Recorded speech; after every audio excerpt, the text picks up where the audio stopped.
സോണിയാഗാന്ധി നന്മയുടെ ഞാൻ കണ്ട ഒരാവിഷ്കാരം. ഏവർക്കും നമസ്കാരം. ഞാൻ ഈ വീഡിയോ ചെയ്യുന്നത് എന്നെ അറിയാവുന്ന പലരെയും അത്ഭുതപ്പെടുത്തുവാൻ നല്ല സാധ്യതയുണ്ട്. കാരണം മറ്റൊന്നുമല്ല, ഞാൻ ആരുടെയും സ്തുതിപാഠകനായിരുന്നില്ല. ഏതെങ്കിലും പ്രതിഫലമിച്ഛിച്ച് മുഖസ്തുതി പറഞ്ഞൊരു ചരിത്രം എനിക്കില്ല. എൻ്റെ ജീവിതത്തിലെ ഏറ്റവും വലിയ അഭിമാനം, ആരുടെ കയ്യിൽ നിന്നും ഒന്നും ഔദാര്യമായി പ്രാപിക്കേണ്ട ഗതികേട് എനിക്ക് ഒരു കാലത്തും ഉണ്ടായിട്ടില്ല എന്നത് തന്നെയാണ്. മറ്റൊന്നും കൊണ്ടല്ല, എനിക്ക് ധനമുണ്ടായിട്ടോ പ്രശസ്തി ഉണ്ടായിട്ടോ സ്ഥാനമാനങ്ങളുണ്ടായിട്ടോ അല്ല.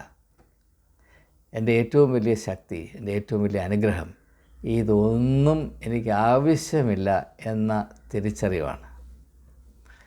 എന്നാൽ കഴിഞ്ഞ അനേക വർഷങ്ങളായി, കുറഞ്ഞ പക്ഷം 2 ദശകങ്ങളായി ഞാൻ ചെയ്യാത്ത കാര്യം, അല്ലെങ്കിൽ ചെയ്യുന്നതിൽ നിന്ന് പിന്നോട്ട് മാറിയ കാര്യം, മടിച്ചു നിന്ന കാര്യം എന്തുകൊണ്ടാണ് ഇപ്പോൾ എൻ്റെ പ്രേക്ഷകരുടെ ശ്രദ്ധയിൽപ്പെടുത്താൻ ശ്രമിക്കുന്നത് എന്ന് നിങ്ങളോട് അറിയിക്കുക എൻ്റെ കടമയാണ്.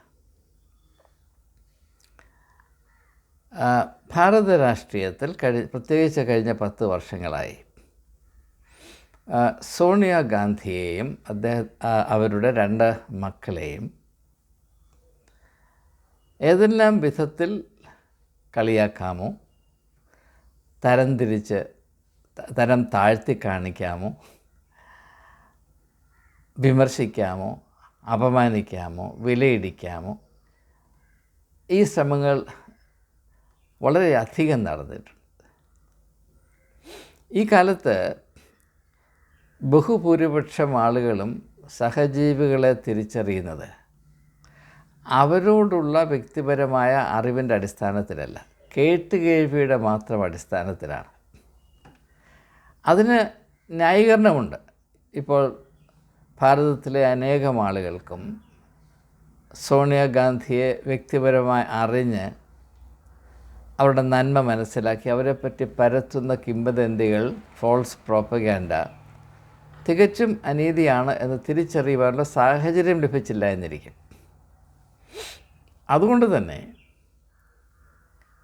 സത്യത്തെ സാക്ഷീകരിക്കുവാൻ ഏവർക്കും ചുമതലയുള്ളതുപോലെ എനിക്കും ചുമതലയുണ്ട് എന്ന് ഞാൻ ഗ്രഹിക്കുന്നത് കൊണ്ട് സംഘടിതമായി ചില വ്യക്തികളെപ്പറ്റി അസത്യം ഈ രാജ്യത്തെമ്പാടും പടർത്തുമ്പോൾ അത് സംബന്ധമായ ചില സത്യങ്ങൾ പൊതുജന ശ്രദ്ധയിൽപ്പെടുത്തുന്നത്, അല്ലെങ്കിൽ എന്നെ ശ്രവിക്കുന്ന ഏതാനും ചില ആളുകൾ ശ്രദ്ധയിൽപ്പെടുത്തുന്നത് ഉചിതമാണെന്ന് മാത്രമല്ല, അനിവാര്യമായ കടമയാണ് എന്ന ഉത്തമ ബോധ്യത്തിലാണ് ഞാൻ മനസ്സില്ലാ മനസ്സോടെ ഈ സാഹസികതയ്ക്ക് തയ്യാറാകുന്നത്.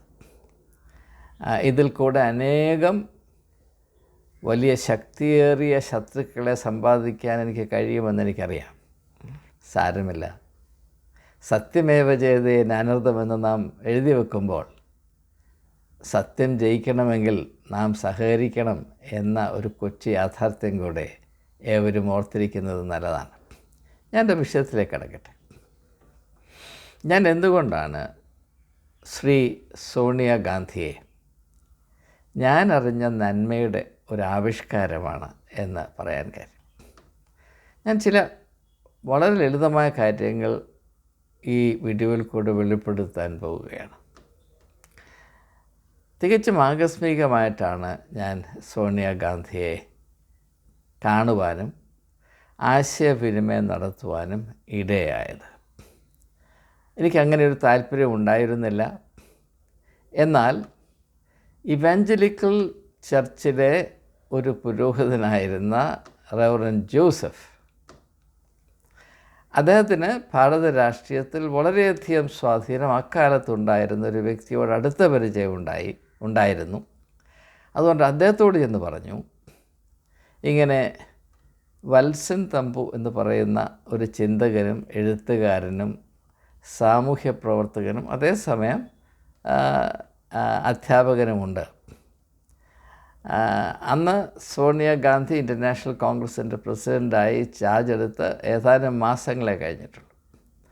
അപ്പോൾ അദ്ദേഹത്തെ ശ്രീമതി സോണിയാഗാന്ധിക്ക് പരിചയപ്പെടുത്തുന്നത് നല്ലതാണ് എന്ന് എനിക്ക് തോന്നുന്നുവെന്ന് പറഞ്ഞപ്പോൾ ആ നല്ല വ്യക്തി, അദ്ദേഹം പിൽക്കാലത്ത് എൻ്റെയും വളരെ അടുത്ത സുഹൃത്തായി.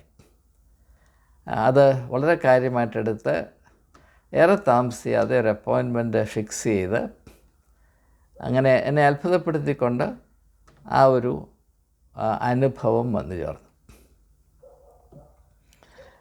അങ്ങനെ ആദ്യമായിട്ടാണ് ഞാൻ ആ വ്യക്തിയെ കാണുന്നത്. അപ്പം ഞാൻ ചോദിച്ചു, എന്നെ ഇപ്രകാരം കാണുവാൻ എന്താണ് ന്യായം? നമ്മൾ തമ്മിൽ ഇപ്രകാരം കണ്ടുമുട്ടേണ്ട ആ നിമിത്തം എന്താണ്? അതിൻ്റെ പ്രയോജനം എന്താണ്? അതിൻ്റെ യുക്തി എന്താണ്? കാരണം രണ്ടും രണ്ട് ഗോളത്തിൽ സ്ഥിതി ചെയ്യുന്ന ആളുകളാണ്. അവരും ഞാനും തമ്മിൽ യാതൊരു പോയിൻ്റ് ഓഫ് കോണ്ടാക്റ്റും ഉണ്ടാകേണ്ട ആവശ്യമില്ല. അപ്പോൾ അവർ പറഞ്ഞ കാര്യം എന്നെ വളരെ സ്പർശിച്ചു. അവർ പറഞ്ഞത്, ഞാൻ താങ്കളുടെ ന്യൂസ് പേപ്പറിൽ കൂടെ വരുന്ന എല്ലാ ലേഖനങ്ങളും വായിച്ചിട്ടുണ്ട്. എൻ്റെ ശ്രദ്ധയിൽപ്പെട്ട ഒരു ലേഖനം പോലും നാളെ വായിക്കാം എന്ന് പറഞ്ഞ് ഞാൻ മാറ്റിവെച്ചിട്ടില്ല.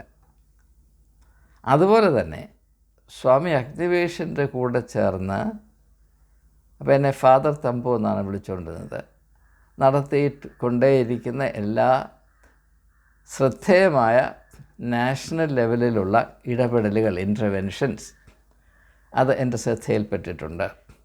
ഞാനതിനെ വളരെ വിലമതിക്കുന്നയാളാണ്. അതുകൊണ്ട് ഒരു ചിന്തകനും ആക്ടിവിസ്റ്റുമായ നിങ്ങൾക്ക് ഈ രാജ്യത്തിൻ്റെ സാധാരണ ജനങ്ങൾ, ശ്രദ്ധിക്കണം, സാധാരണ ജനങ്ങളുടെ ജീവിത യാഥാർത്ഥ്യത്തെപ്പറ്റി മറ്റു പലർക്കും ഇല്ലാത്തതുപോലെയുള്ള വ്യക്തമായ അറിവുകളും ധാരണകളും ഉണ്ടാകുവാൻ സാധ്യതയുണ്ട്.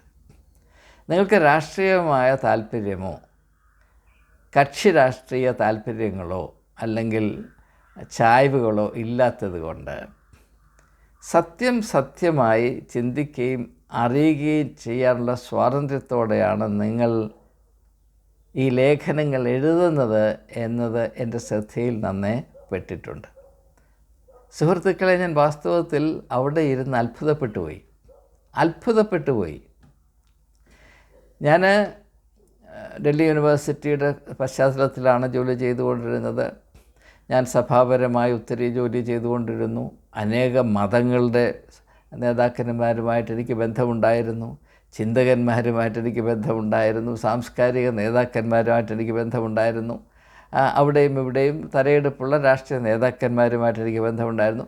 ഇവരിൽ ഒരു വ്യക്തി പോലും ഇപ്രകാരം എന്നോട് സംസാരിച്ചിട്ടില്ല.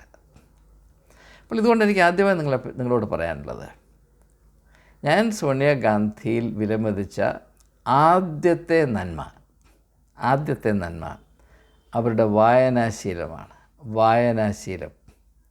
She was a voracious and careful intensive reader.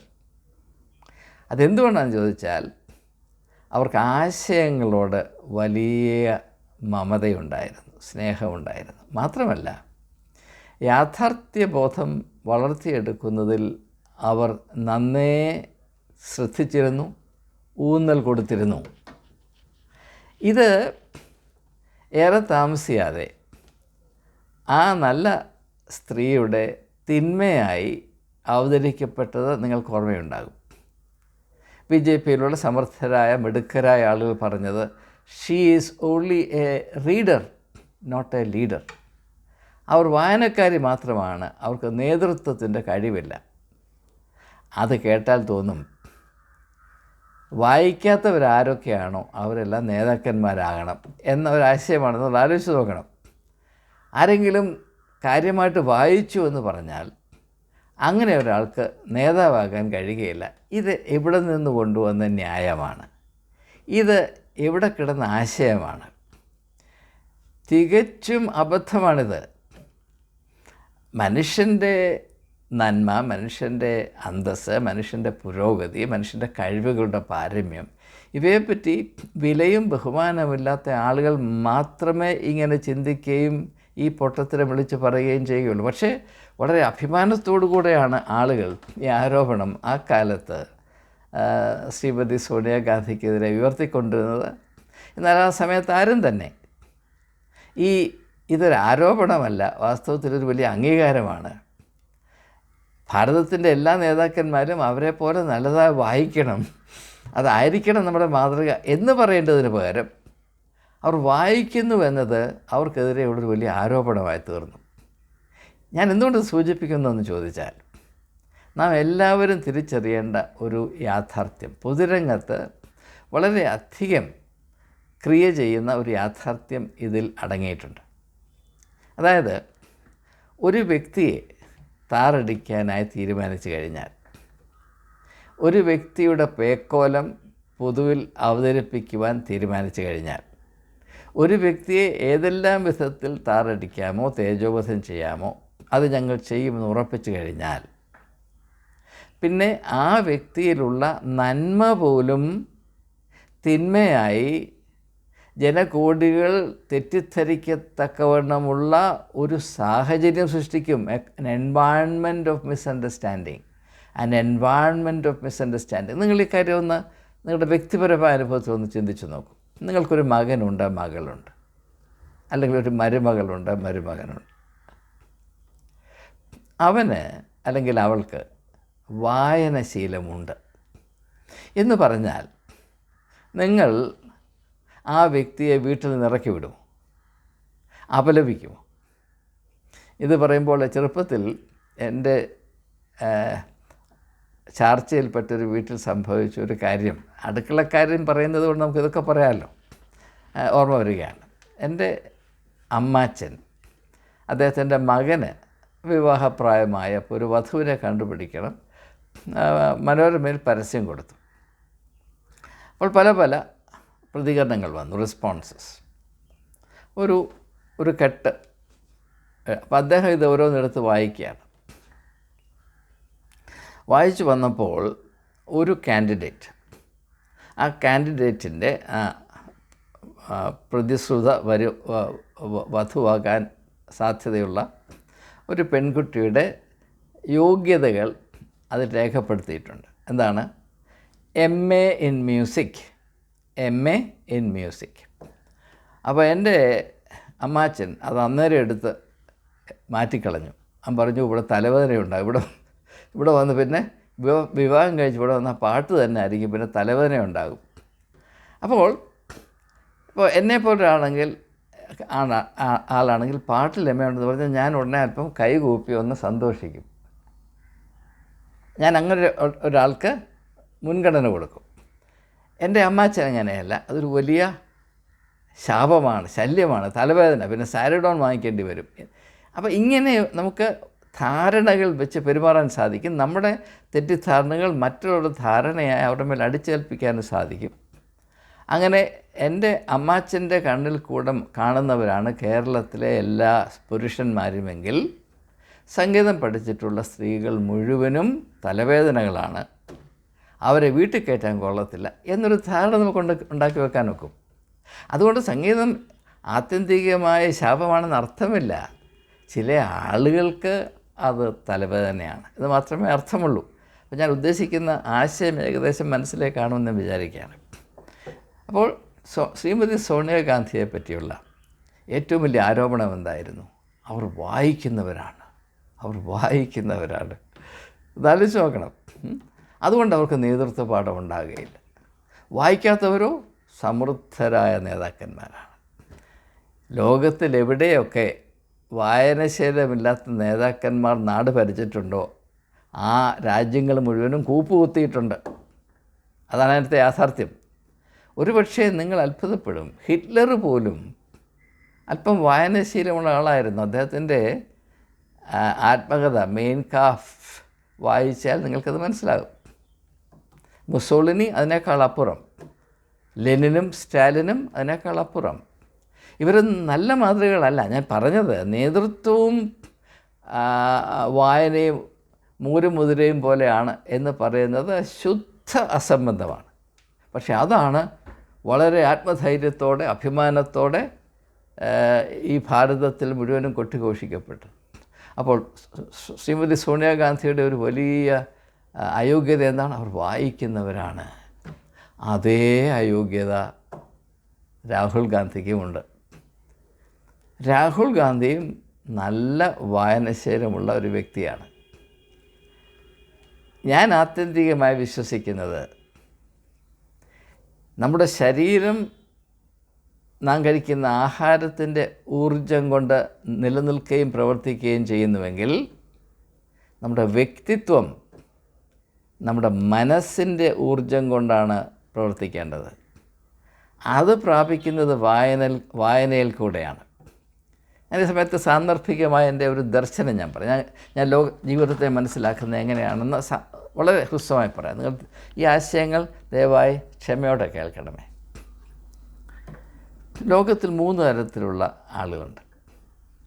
ചില ആളുകൾ ശരീരം മാത്രമാണ്, അവർക്ക് ആഹാരം മതി. ചില ആളുകളുടെ ഉള്ളിൽ മനസ്സ് എന്ന് പറയുന്നൊരു പ്രത്യേകതയുണ്ട്, അവർക്ക് ആശയം വേണം, അവർ വായിക്കും. ചില ആളുകൾക്ക് ആത്മാവും കൂടെയുണ്ട്, അവർക്ക് ആഹാരം വേണം, വായന ആശയങ്ങൾ വേണം, അത് പോരാ, അവർക്ക് സ്നേഹം കൂടെ വേണം. സ്നേഹം, ആത്മാവിൻ്റെ ഭക്ഷണം സ്നേഹമാണ്. അപ്പം, ആശയം, സ്നേഹം, ഇത് 3ഉം കൂടെ സമ്മേളിക്കുമ്പോൾ മാത്രമേ നമ്മുടെ മനുഷ്യത്വം അതിൻ്റെ ആരോഗ്യത്തിൽ, അതിൻ്റെ ഊർജത്തിൽ നിലനിൽക്കാൻ സാധ്യമാകുകയുള്ളൂ. അതുകൊണ്ട് വായനാശീലമില്ലാത്തവർ, ആശയങ്ങളെ പ്രേമിക്കാത്തവർ, ആത്മാവിൽ ദാഹം അനുഭവിക്കാത്തവർ, അതായത് സ്നേഹിക്കുന്നതും സ്നേഹിക്കപ്പെടുന്നതുമാണ് എൻ്റെ ഏറ്റവും വലിയ ആവശ്യമെന്ന് തിരിച്ചറിയാത്തവർ. മദർ തെരേസ പറഞ്ഞില്ലേ, ലോകത്തിലെ ഏറ്റവും വലിയ ആവശ്യം സ്നേഹമാണ് എന്ന് പറഞ്ഞു. ഇത് വളരെ സത്യമാണ്. പക്ഷേ ഇപ്പോൾ ചില മഹാന്മാരുടെ ധാരണ എന്താണെന്നറിയാമോ? സ്നേഹിക്കുന്നതൊരു ബലഹീനതയാണ്. ഞാൻ എൻ്റെ ആളുകളെപ്പോലും സ്നേഹിക്കുകയില്ല. എൻ്റെ കണ്ണിൽ കൂടെ തീ പാറി നടക്കുമ്പോഴാണ് ഞാനൊരു നേതാവാകുന്നത് എന്ന് ധരിച്ച്, അങ്ങനെ ആളുകളെ ധരിപ്പിച്ച്, ഇങ്ങനെ സ്നേഹത്തിൻ്റെ വ്യക്തിത്വത്തിനെതിരെ ഒരു അതിനെ തിരസിക്കുന്ന ഒരു മനോഭാവം ഒരു രാജ്യത്തിൽ സൃഷ്ടിച്ചു വെക്കാം. പക്ഷേ നിങ്ങൾ മനസ്സിലാക്കേണ്ടത്, അത് പ്രാബല്യത്തിൽ വന്നു കഴിഞ്ഞാൽ ഭാരതത്തിൽ പിന്നെ മനുഷ്യരുണ്ടാകുകയില്ല, വയറുണ്ടാകും. പിന്നെ മനസ്സിനുള്ളിൽ വെറുപ്പും കയ്പും കൊണ്ട് നടക്കാൻ കഴിവുള്ള ആളുകളും ഉണ്ടാകും. മനുഷ്യരുണ്ടാകുകയില്ല. മനുഷ്യത്വത്തിൻ്റെ ഒരു ശവക്കോട്ടയായി ഭാരതം അധപ്പതിപ്പിക്കാൻ ഈ സ്നേഹത്തോടുള്ള വൈരാഗ്യവും വെറുപ്പിനോടുള്ള സ്നേഹവും മാത്രം മതി എന്ന്, ഇത് വളരെ ബൃഹത്തായ ഒരു വിഷയമാണ്. സമയത്തിൻ്റെ പരിമിതി കൊണ്ട് മാത്രം ഞാനിത് തൽക്കാലം ഈ ഭാഗം അങ്ങ് വിടുകയാണ്. അപ്പോൾ എനിക്ക് നെഞ്ചത്ത് കൈവച്ച് നിങ്ങളോട് പറയാൻ കഴിയും, ആശയങ്ങളോട് സ്നേഹമുള്ളവരെ നിങ്ങൾ ആദരിപ്പീൻ, അവരെ വിശ്വസിപ്പീൻ. അവർ ഒരിക്കലും തറ പാർട്ടികളാകുകയില്ല, അവരിൽ പീറത്തരമുണ്ടാകുകയില്ല. അവർക്ക് സാഹചര്യങ്ങളെയും ചുമതലകളെയും പക്വതയോടുകൂടെ വീക്ഷിക്കുവാനും ഒരു സെൻസ് ഓഫ് പ്രൊപ്പോർഷനാലിറ്റി യിൽ കൂടെ കൈകാര്യം ചെയ്യാനും സാധിക്കും. അതിൻ്റെ ഒരു ഉദാഹരണം പറഞ്ഞാൽ നിങ്ങൾക്ക് മനസ്സിലാകും. അടൽ ബിഹാരി വാജ്പേയി നമുക്ക് ഏവർക്കും പരിചിതമാണ് ആ പേര്. നല്ല പേര്, നല്ല മനുഷ്യൻ. അദ്ദേഹം നമ്മുടെ പ്രൈം മിനിസ്റ്റർ ആയിരുന്നപ്പോൾ അന്നത്തെ leader of the opposition Shrimati Sonia Gandhi ആയിരുന്നു. ശ്രീ അടൽ ബിഹാരി വാജ്പേയി സോണിയാഗാന്ധിയെപ്പറ്റി എന്താണെന്ന് പറഞ്ഞത്? അവർ പറഞ്ഞു, ഞാൻ ഈ സ്ത്രീയെ ബഹുമാനിക്കുന്നു. അവർ ലീഡർ ഓഫ് ഓപ്പോസിഷൻ എന്ന സ്ഥാനത്ത് നിന്നുകൊണ്ട് സക്രിയമായ സഹകരണമാണ് എനിക്ക് നൽകിയത്. ആശയങ്ങളും വസ്തുതകളും ആദർശങ്ങളും ആശ്രയിച്ചുകൊണ്ട് അവർ സക്രിയമായ സഹകരണം എനിക്ക് നൽകി എന്ന് പറയും. പക്ഷേ ഇന്നാരും അത് പറയില്ല. കാരണം ഇന്ന് സോണിയാഗാന്ധിയെപ്പറ്റി ഒരു നല്ല വാക്ക് പറഞ്ഞാൽ അവൻ ദേശദ്രോഹിയാണ് എന്നൊരു ധാരണയാണ്. അത് അങ്ങനെ തന്നെ പൊതുവിൽ പറയില്ലെങ്കിലും ഉള്ളിൽ അങ്ങനെയുള്ള ധാരണകളാണ് എന്നതുകൊണ്ടാണ് ഞാനിത് പറയുന്നത്. കാരണം നമ്മുടെ കാലഘട്ടത്തിൽ അസത്യമാണ് നമ്മുടെ രാജ്യത്തെ ആവരണം ചെയ്തുകൊണ്ടിരിക്കുന്നതെങ്കിൽ അവിടെ സത്യത്തിൻ്റെ ഒരു ചെറിയ മെഴുകുതിരിയായി കത്തുവാൻ, അത് അങ്ങനെ ചെയ്യുമ്പോൾ കൊല്ലപ്പെടേണ്ടി വന്നാൽ അതിന് മനസ്സ് കാണിക്കാൻ നമുക്കൊരു കടമയുണ്ട്. അതിൻ്റെ പേരാണ് ദേശസ്നേഹം എന്നുള്ളത്, പേട്രിയോട്ടിസം. ഞാൻ മറ്റു വീഡിയോയിൽ പറഞ്ഞതാണ്, my idea of patriotism is to be a witness to truth in this land, the motto which is Satyameva Jayate. ഞാൻ പറഞ്ഞിട്ടുള്ള ആശയമാണ്, ഞാൻ വിശദീകരിക്കുന്നില്ല. അതാണ് എൻ്റെ മൈ ഡെഫിനേഷൻ ഓഫ് പേട്രിയോട്ടിസം. അപ്പോൾ ഇത് ഞാൻ സോണിയാഗാന്ധിയിൽ കണ്ട ഒരു നല്ല നന്മ തന്നെയാണ്. രണ്ടാമതായിട്ട് ഞാൻ ആ സ്ത്രീയിൽ കണ്ട നന്മ, വളരെയധികം വളരെ അപൂർവം രാഷ്ട്രീയ നേതാക്കന്മാരിലെ ഞാനത് കണ്ടിട്ടുള്ളൂ. അവർക്ക് ബഹുമാന പുരസ്സരം ഒന്നുമല്ലാത്ത എന്നെപ്പോലെയുള്ള ആളുകളോട് പ്രതികരിക്കാൻ കഴിയുമായിരുന്നു. പ്രിയമുള്ളവരെ, ഞാൻ ഒട്ടും അതിശയോക്തി പറയുകയല്ല. ഞാൻ ഏതെല്ലാം സമയത്ത് അവരെ സന്ദർശിച്ചിട്ടുണ്ടോ, അനേക സമയങ്ങളിൽ സന്ദർശിക്കുവാനും വളരെയധികം സമയം ആശയങ്ങൾ ചർച്ച ചെയ്തുകൊണ്ട്, ആശയങ്ങൾ, ഒരു വ്യക്തിയെപ്പറ്റി ഒരു വാക്ക് പറഞ്ഞിട്ടില്ല, ആശയങ്ങൾ മാത്രം ചിലവഴിപ്പാനും ഇടയായിട്ടുണ്ട്. ആ സമയത്തൊക്കെ എന്നെ അത്ഭുതപ്പെടുത്തിയിട്ടുള്ള കാര്യം, ഞാൻ ഒന്നുമല്ല, നിങ്ങൾ മനസ്സിലാക്കണം, ഞാൻ ആരുമല്ല, എനിക്ക് എടുത്തു പറയാൻ ഒരു നേട്ടവുമില്ല, ഞാനൊരു അധ്യാപകനാണ്. ന്യൂസ് പേപ്പറുകളിൽ അന്ന് എൻ്റെ ലേഖനങ്ങൾ പബ്ലിഷ് ചെയ്യാത്ത ഒരു ന്യൂസ് പേപ്പറും, ഇംഗ്ലീഷ് ന്യൂസ് പേപ്പറും ഭാരതത്തിലില്ലായിരുന്നു. അത് ഒരാഴ്ച കുറഞ്ഞത് 2-3 ആർട്ടിക്കിൾസ് വരുമായിരുന്നു. അതല്ലാതെ അങ്ങനെ ചില കാര്യങ്ങളല്ലാതെ. പക്ഷേ ശ്രീമതി സോണിയാഗാന്ധിയിൽ നിന്ന് ഞാൻ അനുഭവിച്ച ആ ഒരു ബഹുമാനപുരസ്സരമായ സമീപനം ഞാൻ മറ്റൊരു നേതാവിൽ നിന്നും അനുഭവിച്ചിട്ടില്ല എന്നാണ് സത്യം. എന്നോടവർ സ്നേഹപുരസ്സരം, ബഹുമാനപുരസ്സരം ഇടപെടേണ്ട ഒരു കാര്യവുമില്ല. ഞാനൊരു ഉദാഹരണം പറയാം.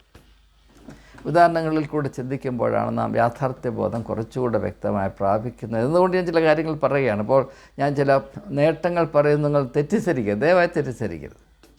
ഞാൻ അങ്ങനെ പറയാനായിരുന്നെങ്കിൽ റിട്ടയർ ചെയ്യുന്നതിന് മുമ്പ് ഡൽഹിയിൽ ഇത് കൊട്ടിഘോഷിക്കാമായിരുന്നു.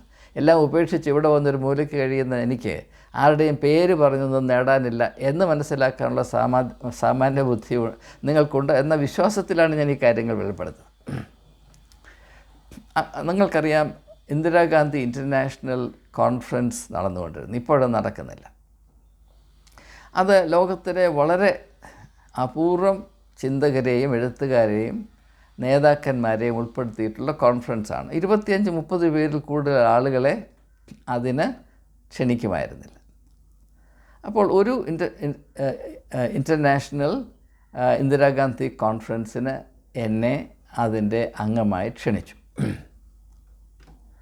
അപ്പോൾ ആ ആദ്യത്തെ ദിവസം രാത്രിയിൽ ഉള്ള ഡിന്നർ ഡൽഹി ചീഫ് മിനിസ്റ്ററായ ഷീല ദീക്ഷിതിൻ്റെ വീട്ടിൽ വെച്ചാണ്. അപ്പോൾ ഞങ്ങളെല്ലാവരും അവിടെയുണ്ട്.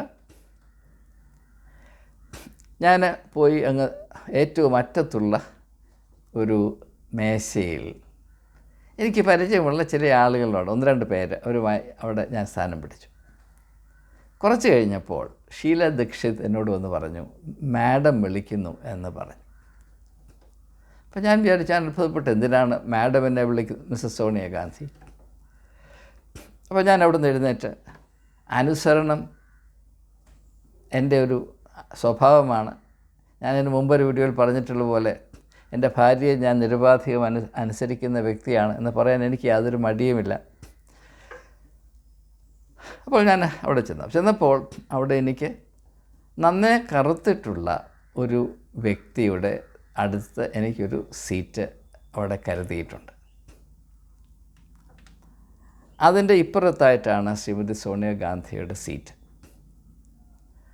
ആ മറ്റേ വ്യക്തിയുടെ പേര് നിങ്ങൾക്കറിയായിരിക്കും, കെന്നത്ത് കൗണ്ട എന്നാണ്. Kenneth Kaunda. അപ്പോൾ എന്തുകൊണ്ട് ശ്രീമതി സോണിയാഗാന്ധി അങ്ങ് ദൂരെ മാറിപ്പോയൊരു സ്ഥലത്ത് സ്ഥാനം പിടിച്ച് എന്നെ അവിടെ നിന്ന് വിളിച്ച് ഇവിടെ കൊണ്ടിരുത്തിയെന്ന് ചോദിച്ചാൽ, അതാണ് എനിക്ക് നിങ്ങളോട് പറയാനുള്ളത്. ആ കാലത്ത് നിങ്ങൾക്കറിയാം, HIV എയ്ഡ്സ് ഏറ്റവും കൂടുതൽ നാശനഷ്ടങ്ങൾ വരുത്തിയത് ആഫ്രിക്കയിലാണ്. എയ്ഡ്സ് ആഫ്രിക്കയിലാണ് ഉത്ഭവിച്ചത് എന്നൊരു തിയറിയുണ്ട്. അങ്ങനെ അല്ല എന്നും തിയറിയുണ്ട്. ഇതൊക്കെ പൊളിറ്റിക്സിൻ്റെ പ്രശ്നങ്ങളാണ്, ഞാൻ അതിലേക്ക് പോകുന്നില്ല. അപ്പോൾ ആ കാലത്ത് ഞാൻ HIV എയ്ഡ്സിൽ വളരെയധികം അധ്വാനിച്ചിരുന്നു. 2 പുസ്തകങ്ങൾ ഞാൻ പബ്ലിഷ് ചെയ്തിരുന്നു. ദൂരദർശന് വേണ്ടി ഞാൻ ഒരു ഡോക്യുമെൻ്ററിയും ഉണ്ടാക്കിയിരുന്നു. The third epidemic, you have A choice എന്നായിരുന്നു അതിൻ്റെ ടൈറ്റിൽ. അത് ഹിന്ദിയിലോട്ട് ഡബ് ചെയ്ത് അനേക തവണ, അന്ന് ദൂരദർശൻ മാത്രമേ ഉണ്ടായിരുന്നുള്ളൂ, കാണിച്ചിരുന്നു. അപ്പോൾ ഇത് മിസ്സസ് സോണിയാഗാന്ധിയുടെ മനസ്സിലിരുന്നിട്ട് കെന്നത്ത് കൗണ്ട അവരോട് പറഞ്ഞു, ഞാൻ എൻ്റെ രാജ്യത്ത് HIV എയ്ഡ്സിൻ്റെ എല്ലാ പ്രവർത്തനങ്ങൾക്കും നേതൃത്വം കൊടുക്കുന്നത് പ്രസിഡൻ്റായ കെന്നത്ത് കൗണ്ടയാണ്. അപ്പോൾ അവർ പറഞ്ഞു, അങ്ങനെയെങ്കിൽ ഈ വിഷയത്തെപ്പറ്റി ആധികാരികമായി നിങ്ങളോട് സംസാരിക്കാൻ ഒരു വ്യക്തി ഇവിടെയുണ്ട്, ഞാൻ വിളിക്കട്ടെ. അങ്ങനെയാണ് എന്നെ വിളിക്കുന്നത്. സാധാരണ ഇത് സംഭവിക്കുന്ന കാര്യമേ അല്ല. പക്ഷേ ആ സ്ത്രീയുടെ പ്രത്യേകത ഇതാണ്, എവിടെയെങ്കിലും നന്മ കണ്ടാൽ അത് മറ്റെവിടെയെങ്കിലും ഒരു നന്മയിലോട്ട് ഘടിപ്പിക്കുക അവരെ സംബന്ധിച്ചിടത്തോളം ഒരു ചെറിയ കാര്യമായിരുന്നില്ല. അപ്പോൾ ഇങ്ങനെയുള്ള നന്മകൾ ഒരു രാജ്യത്തിന് പ്രയോജനപ്പെടുമോ ഇല്ലയോ, അതോ പാകിസ്ഥാനിൽ കയറി അടിക്കുന്നതാണോ, വീടാന്തരം കയറി അടിച്ചടിച്ച് മുന്നേറുന്നതാണോ നമുക്ക് നല്ലത്? നിങ്ങളൊന്ന് ആലോചിച്ച് നോക്കണം. അപ്പോൾ ഇത് ഞാൻ ആ വ്യക്തിയിൽ വ്യക്തിപരമായി അറിഞ്ഞ് അനുഭവിച്ച ഒരു നന്മയാണ്. മൂന്നാമതായിട്ട് ഒരു കാര്യം കൂടെ പറഞ്ഞാൽ നിർത്താം, സമയം പോകുന്നു എന്നതുകൊണ്ട് മനുഷ്യൻ്റെ ക്ഷമ പരീക്ഷിക്കുന്നത് ശരിയല്ലല്ലോ. ഞാൻ ഒരിക്കൽ മിസ്സസ് സോണിയാഗാന്ധിയോട് ചോദിച്ചു, നിങ്ങൾ ഏറ്റവും കൂടുതൽ ആരാധിക്കുന്ന വ്യക്തി ആരാണ് എന്ന് ഞാൻ ചോദിച്ചു. അപ്പോൾ ഞാൻ വിചാരിച്ചു, മഹാത്മാഗാന്ധിയുടെ പേര് പറയും, അല്ലെങ്കിൽ ജവഹർലാൽ നെഹ്റുവിൻ്റെ പേര് പറയും, അല്ലെങ്കിൽ രാജീവ് ഗാന്ധിയുടെ പേര് പറയും. അപ്പോൾ അപ്പോഴത്തേക്കും രാജീവ് ഗാന്ധി മരിച്ചിരുന്നു. പക്ഷെ അവർ പറഞ്ഞ പേര് ശ്രീമതി ഇന്ദിരാ ഗാന്ധിയുടെ പേരാണ് പറഞ്ഞത്. അവർ പറഞ്ഞു, ഞാൻ ആത്മാർത്ഥമായി ആരാധിക്കുന്ന വ്യക്തി ശ്രീമതി ഇന്ദിരാഗാന്ധിയാണ്. എന്നിട്ട് അവരെന്നോട് പറഞ്ഞു, ആ വ്യക്തിയുടെ ഉള്ളിലുള്ള മാധുര്യം അധികമാർക്കും അനുഭവിച്ച് ആസ്വദിക്കാൻ കഴിഞ്ഞില്ലല്ലോ എന്ന ഒരു സങ്കടം എനിക്കുണ്ട്. അവരുടെ ഹൃദയം അത്ര മനോഹരമായിരുന്നു. ഞാനും അവരുമായിട്ടുള്ള ബന്ധം അവർണ്ണനീയമായ സൗന്ദര്യമേറിയതായിരുന്നു. അപ്പോൾ ആ ഒരു ബന്ധം, ഒരു അമ്മായിയമ്മയും മരുമകളും തമ്മിലുള്ള ബന്ധത്തെപ്പറ്റിയാണ് ഞാൻ ഈ പറയുന്നത്.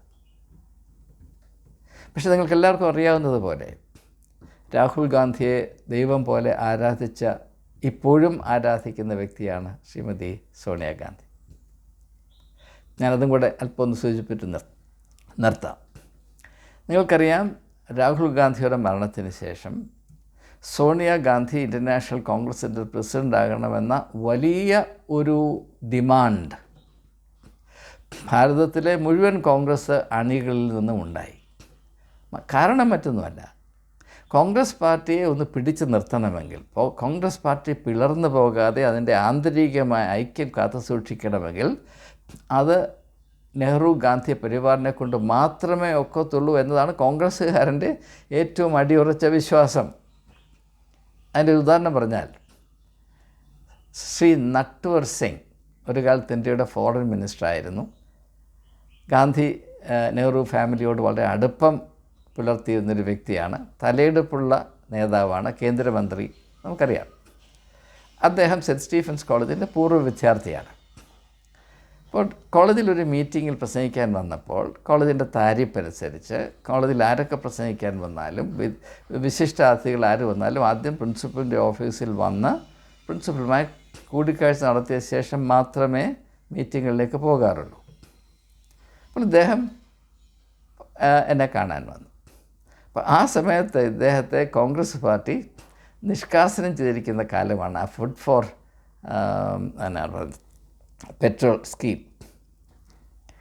അപ്പോൾ മാത്രമല്ല അദ്ദേഹം ഒരു പുസ്തകമൊക്കെ എഴുതി അതിൽ അല്പം വിമർശനാത്മകമായ പരാമർശങ്ങളൊക്കെ നടത്തി അതിനെപ്പറ്റി മീഡിയ വളരെയധികം ശ്രദ്ധയും ശബ്ദവും ഒക്കെ ഉണ്ടാക്കി കൊടുക്കുന്ന കാലം. അപ്പം ഞാൻ നട്ടൂർ സിംഗിനോട് ചോദിച്ചു,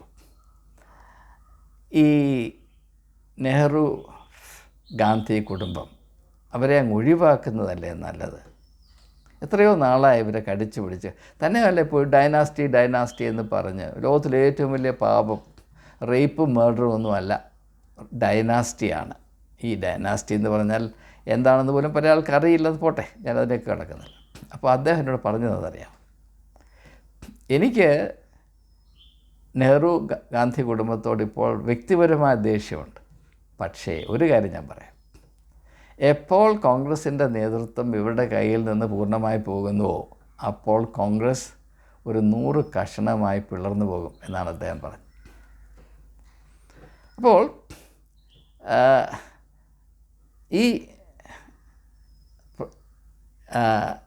ഈ തോതിലുള്ള നേതൃത്വമാണ് ആ കുടുംബം ഈ പാർട്ടിക്ക് നൽകിക്കൊണ്ടേയിരുന്നത് എന്ന് നാം മനസ്സിലാക്കുക. അപ്പോൾ ഈ ഒരു സാഹചര്യത്തിൽ താൻ ആരാധിച്ചിരുന്ന അമ്മായിയമ്മ കൊല്ലപ്പെട്ടു, ജീവന് തുല്യമായിരുന്ന ഭർത്താവ് കൊല്ലപ്പെട്ടു. അതിനുശേഷം ആകെപ്പാടെ തകർന്നു പോയ സോണിയാഗാന്ധി രാഷ്ട്രീയത്തോട് കലശലായ വെറുപ്പ് അനുഭവിച്ചു. കുറഞ്ഞ പക്ഷം 2-3 വർഷങ്ങൾ അവർക്ക് ഒരു രാഷ്ട്രീയക്കാരൻ്റെ നിഴൽ അവരുടെ വീടിനടുത്തൂടെ പോകുന്നത് അസഹനീയമായിരുന്നു.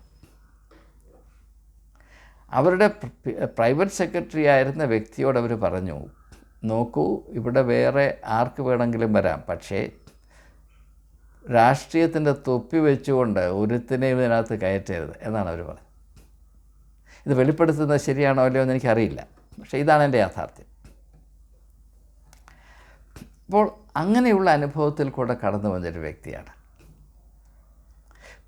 ഇത് രാഷ്ട്രീയത്തിൽ ഇത്രമാത്രം കഷ്ടവും വേദനയും നഷ്ടവും സഹിച്ച മറ്റൊരു സ്ത്രീ ഉണ്ടോ എന്നെനിക്ക് സംശയമാണ്.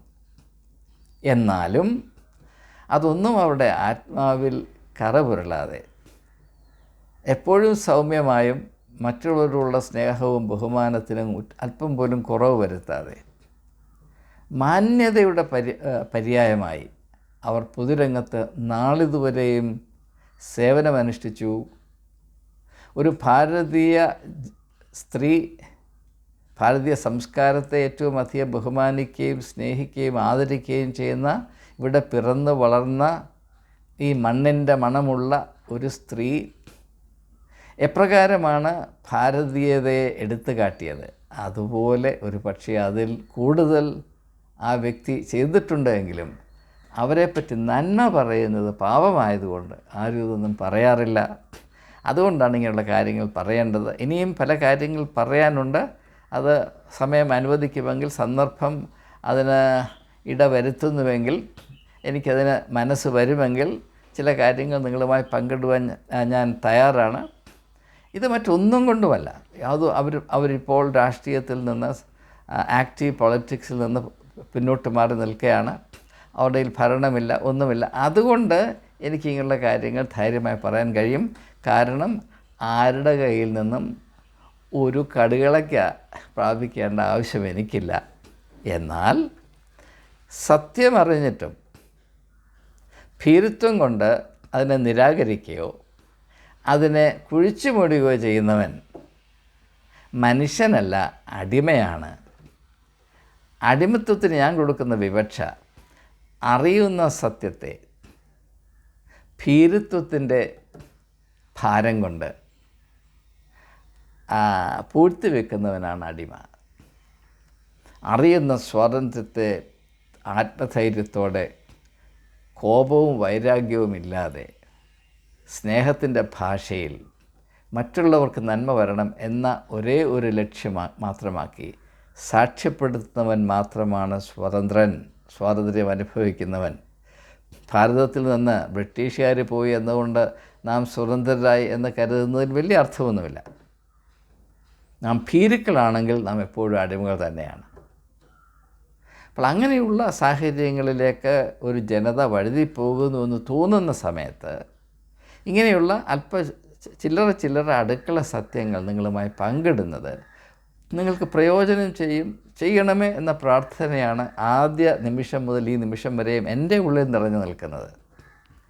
പ്രിയമുള്ളവരെ, ഉള്ള നന്മ ഇല്ലാതാക്കുന്നത് കൊണ്ട് ഒരു ജനതയും ഒരു രാഷ്ട്രവും ഒരു കാലത്തും പുരോഗമിച്ചിട്ടില്ല, അനുഗ്രഹിക്കപ്പെട്ടിട്ടില്ല. ഉള്ള നന്മയെ നിരാകരിക്കുന്നവർ തിന്മകളെ വിളിച്ചു വരുത്തുന്നവരാണ്. കാലം അവരെ വിധി പ്രസ്താവം നടത്തി നിരാശയുടെയും നിഷ്ഫലതയുടെയും പടുകുഴിയിലേക്ക് തള്ളിക്കളയും എന്ന ഐതിഹാസിക ചരിത്രബോധം ഒരിക്കൽ കൂടെ ഓർമ്മിപ്പിച്ചുകൊണ്ട് നന്മ എവിടെ കണ്ടാലും BJPയിലാണെങ്കിലും RSSലാണെങ്കിലും മറ്റ് പാർട്ടികളിലാണെങ്കിലും നിരീശ്വരവാദികളുടെ ഇടയിലാണെങ്കിലും പുരോഹിതന്മാരുടെ ഇടയിലാണെങ്കിലും പട്ടിണി പാവങ്ങളുടെ ഇടയിലാണെങ്കിലും സധൈര്യം അംഗീകരിക്കുകയും ബഹുമാന പുരസ്സരം വിലമതിക്കുകയും ചെയ്യുക നമ്മുടെ കടമയാണ്. ഇന്നലെ നാഗ്പൂരിൽ മോഹൻ ഭാഗവത് നടത്തിയ പ്രസംഗം ഞാൻ വളരെ ശ്രദ്ധയോടും ആദരവോടും കൂടെയാണ് കേട്ടത്. അതിൻ്റെ ഉള്ളടക്കത്തെ സഹർഷം സ്വാഗതം ചെയ്യുവാൻ എനിക്ക് യാതൊരു മടിയുമില്ല. അത് ആത്മാർത്ഥമായി തന്നെ നടത്തിയ പ്രസ്താവനകളാണ് എന്ന് വിശ്വസിക്കുന്നത് കൊണ്ടാണ്. അത് ആത്മാർത്ഥതയോടെ തന്നെയാണോ നടത്തിയത് എന്ന് അദ്ദേഹം തെളിയിക്കട്ടെ. അത് ആത്മാർത്ഥതയോടുകൂടെ അല്ല എന്ന് അദ്ദേഹം തെളിയിക്കുന്നിടത്തോളം കാലം ആത്മാർത്ഥതയുള്ള തന്നെയാണ് എന്നാണ് ഞാൻ വിശ്വസിക്കുന്നത്. അങ്ങനെയെങ്കിൽ അദ്ദേഹത്തിൻ്റെ വാക്കുകൾ കൊണ്ട് ഈ രാജ്യത്ത് ഇപ്പോൾ നിലനിൽക്കുന്ന രോഗം സൗഖ്യമാകും, ഭാരതത്തിന് രോഗശാന്തി വരും. അദ്ദേഹം മണിപ്പൂരിനെ പരാമർശിച്ച് പറഞ്ഞ കാര്യം ഞാൻ 2 കൈയും ഉയർത്തി സ്വാഗതം ചെയ്യുകയാണ്. പക്ഷേ എന്തുകൊണ്ട് 1 വർഷം എടുത്തു എന്ന ചോദ്യം നിലനിൽക്കുന്നുണ്ട്. സാരമില്ല, ബെറ്റർ ലേറ്റ് ദാൻ നെവർ. ഒരു സംസ്ഥാനത്തിൻ്റെ ശാപം മനസ്സിലാക്കുക. ഇതൊക്കെ നന്മയുടെ കിരണങ്ങൾ എവിടെയുണ്ടെങ്കിലും അതൊക്കെയും ആർത്തിയോടെ സ്വീകരിച്ച് അതിൻ്റെ വെളിച്ചം ഉൾക്കൊണ്ട് മറ്റുള്ളവരിലേക്ക് പകർന്ന് ഈ ഇന്ത്യ ഉപഭൂഖണ്ഡം മുഴുവനും വെളിച്ചത്തിൻ്റെ ഉറവിടമായി വളരട്ടെ എന്ന പ്രാർത്ഥനയോടെ വാക്കുകൾ ഉപസംഹരിക്കുന്നു. ഏവർക്കും നമസ്കാരം.